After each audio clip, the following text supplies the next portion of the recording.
This is the Let's Go Win podcast with your host, JM Ryerson.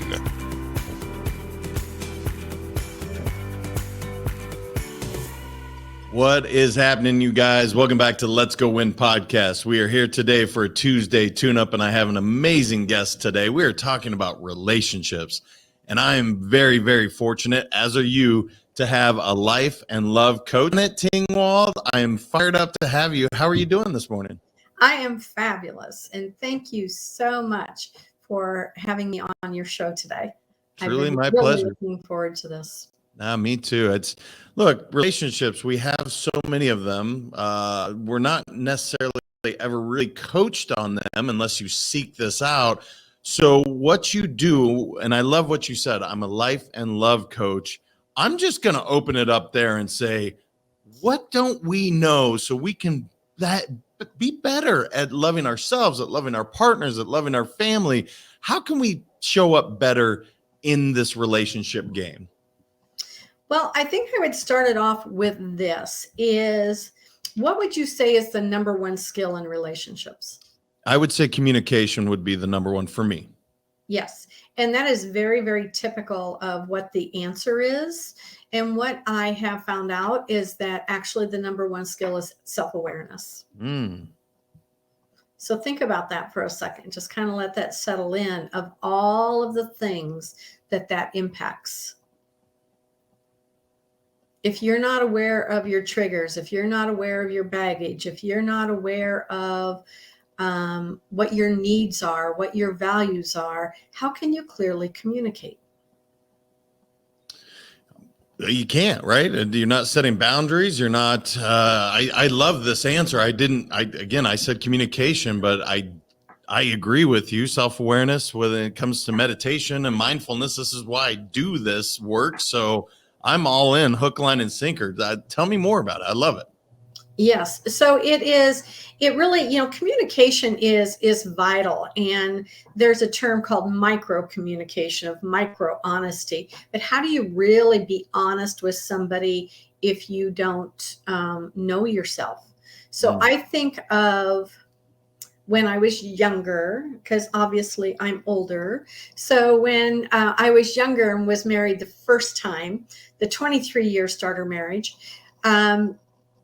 it was, I bought into so many things of, well, if you loved me, you should know better. You should know this, all of these different things, and would get my feelings hurt. And there was so much I didn't know about me to communicate it that there's no way he could have known. Right. So even just little things in how where are you withholding? Because the other person can't know and can't change what they're not aware of. But then we get, first of all, we maybe don't know. We know we're upset, but then we point the finger and we blame. And we want the other person to change. Right? So blaming is one of, I don't know if you're familiar with John Gottman. I tend to jump a little bit. John Gottman is one of the top leading relationship experts in the country. He has the Gottman Institute, and he has the 4 horsemen of the apocalypse of relationship. And blame is one of the first ones. Blame sets up defensiveness, which can set up contempt and criticism, which of course then sets up stonewalling or people shut down.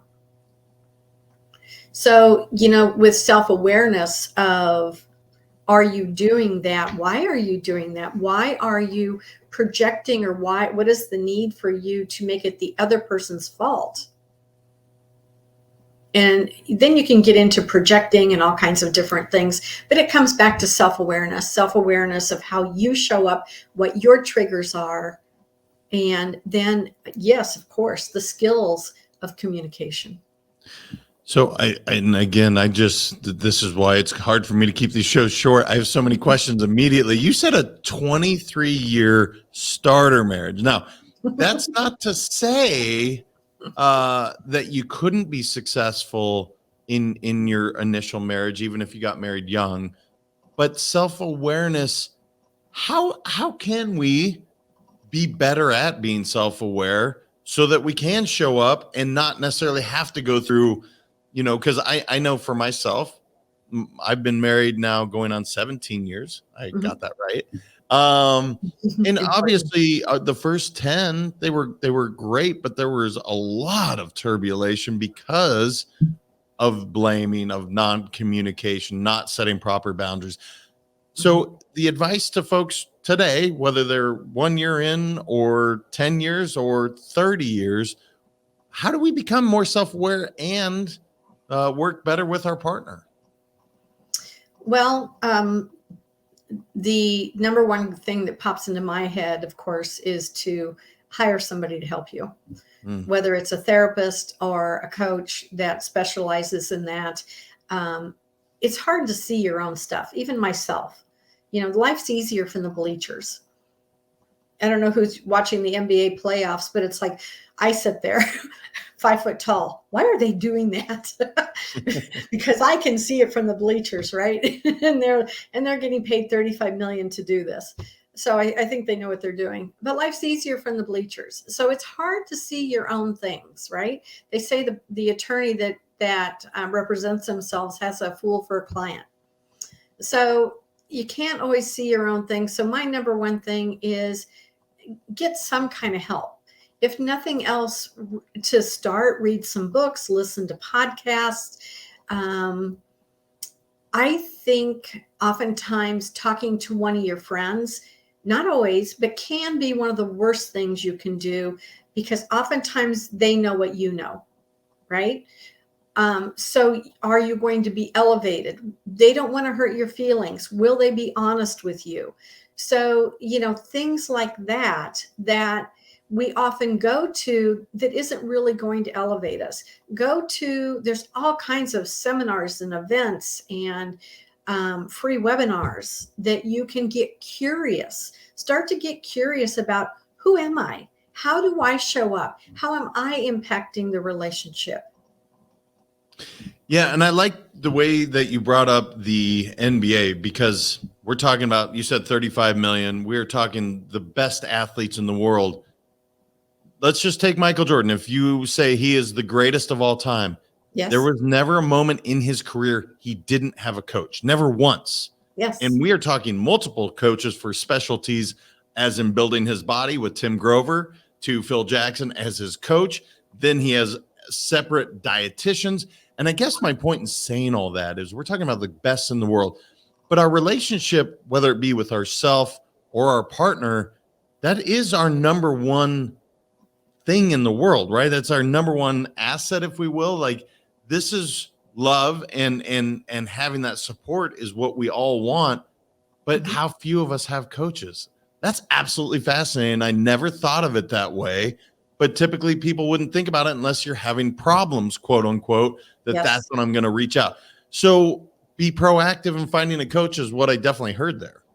Yes, because most of us are, not most of us. Are you familiar with attachment theory? So like secure attachment, avoidant attachment, anxious attachment. Yeah. So about half the population securely attached. So they had pretty good modeling. And so they just pretty much kind of can go along with their relationships because they had good modeling. But then the other section did not. So not only do they maybe need some nervous system, brain, neuroplastic rewiring, they're lacking skills and information. And even when I work with couples, I typically only work with couples that want to go from good to great or great to fabulous. My skill set is not in couples that are in the weeds, so to speak. There's others that do that just want to improve upon, right? So even if you have a good relationship, how can it be better? How do you, again, like you said, how do you be proactive?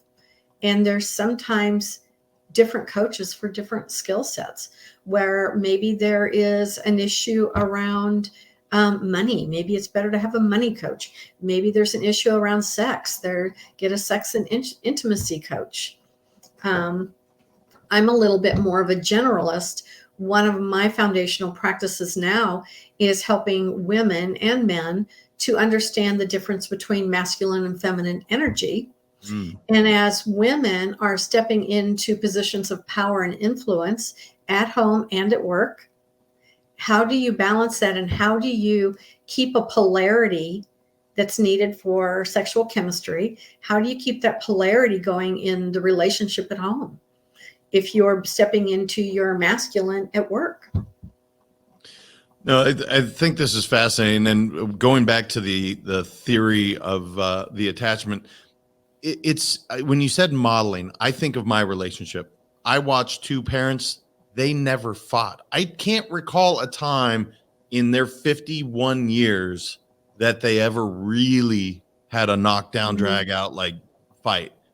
My wife, however, it is like constant, and culturally that's, Yeah. and so when we came together, to me, fighting was like, what's wrong? What's the problem here? Blah, blah, blah. And to her, that was very normal. Yes.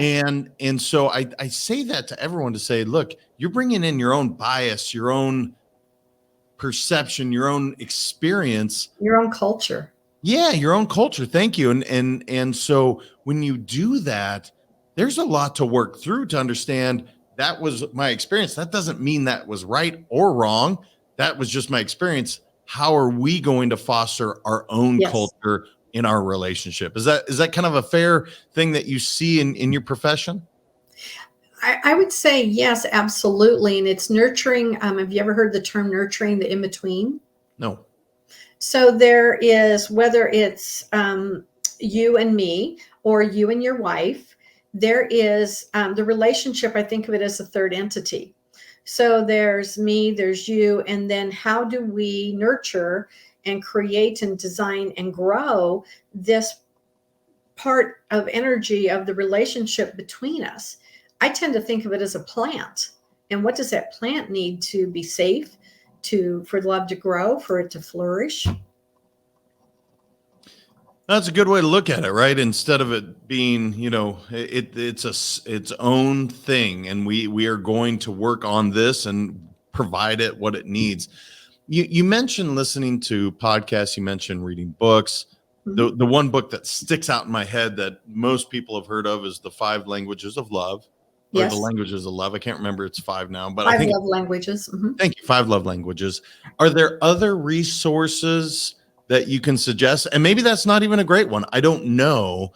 I remember Men Are From Mars and Women Are For Venus. I remember these books, but the only one I've really spent time on specifically towards that was the 5 love languages. So do you have some other resources that you're like, I wish everyone would check out X?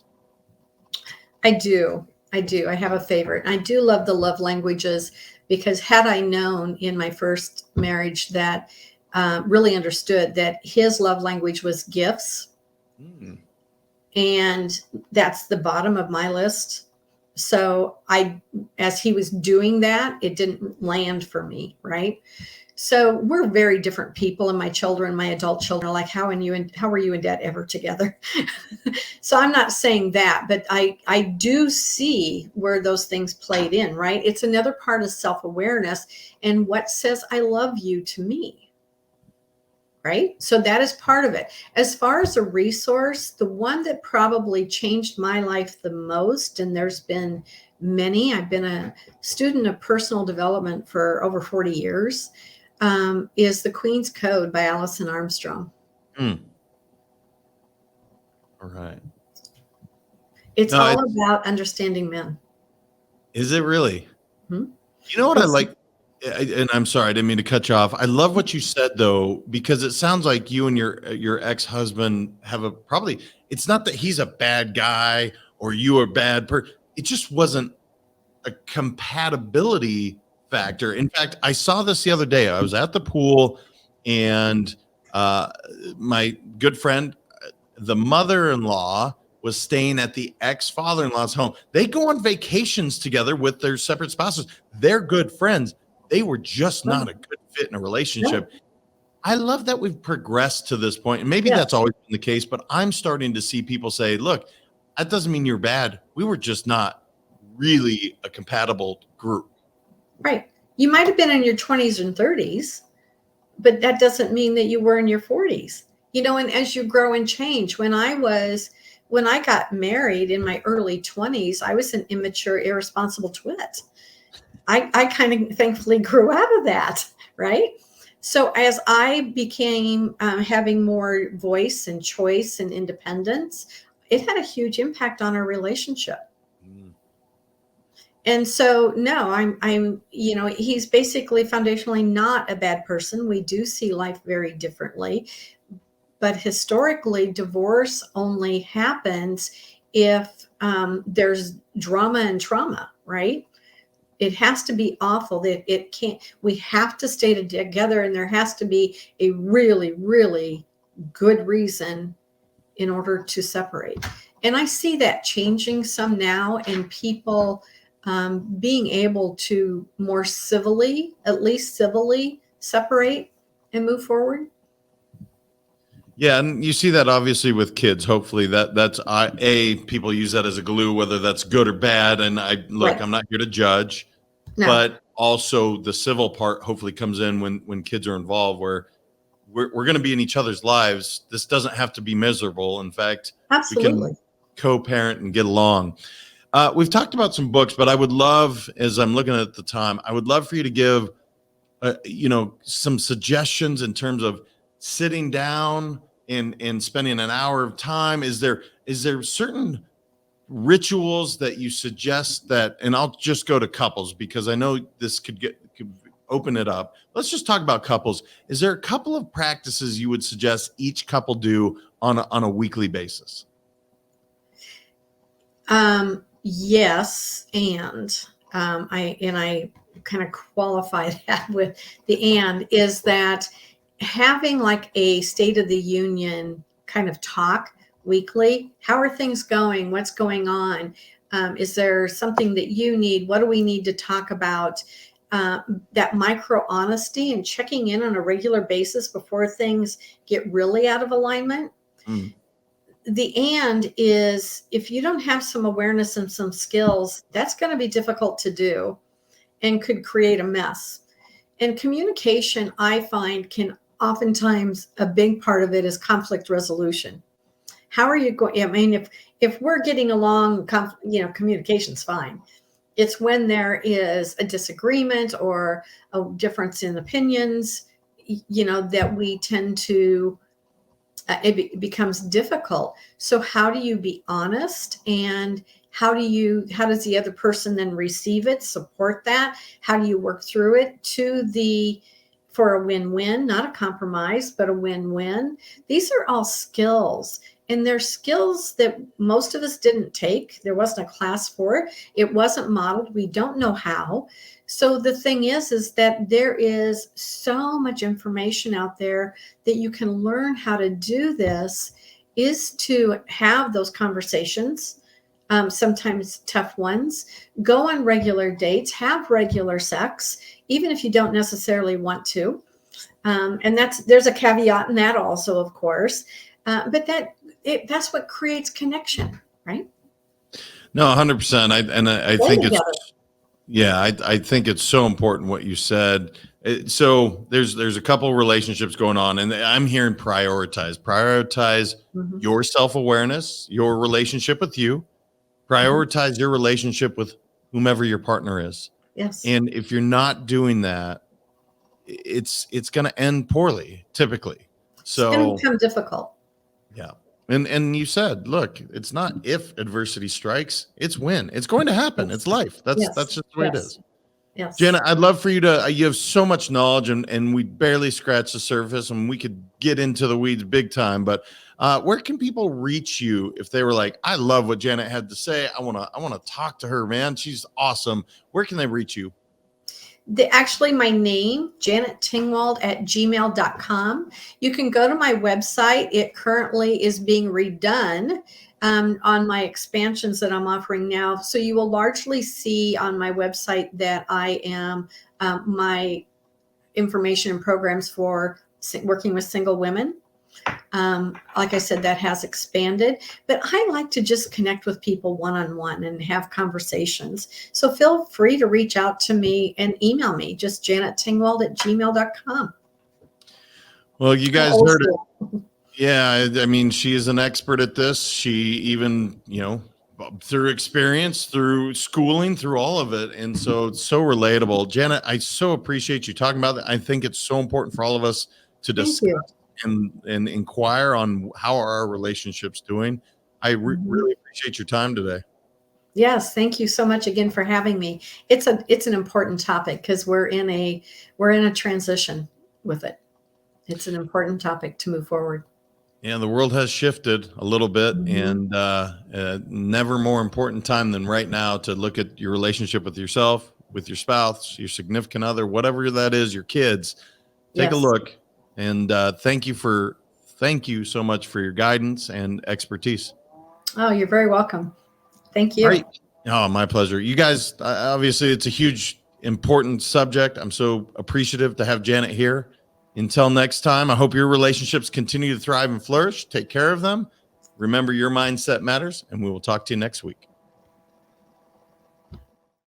Thank you so much for listening. If this content is delivering value to you, please make sure to subscribe, rate, and review us. That helps us build this community, and that is what we are all about. Building this community as big as we can, helping as many people as we can, and deliver as much value as possible. Be sure to head over to letsgowinpodcast.com for information on my coaching courses, and make sure to follow us on Facebook, Instagram, and LinkedIn at Let's Go Win 365. Let's go win and transcend in life. This is the Let's Go Win podcast with your host, JM Ryerson.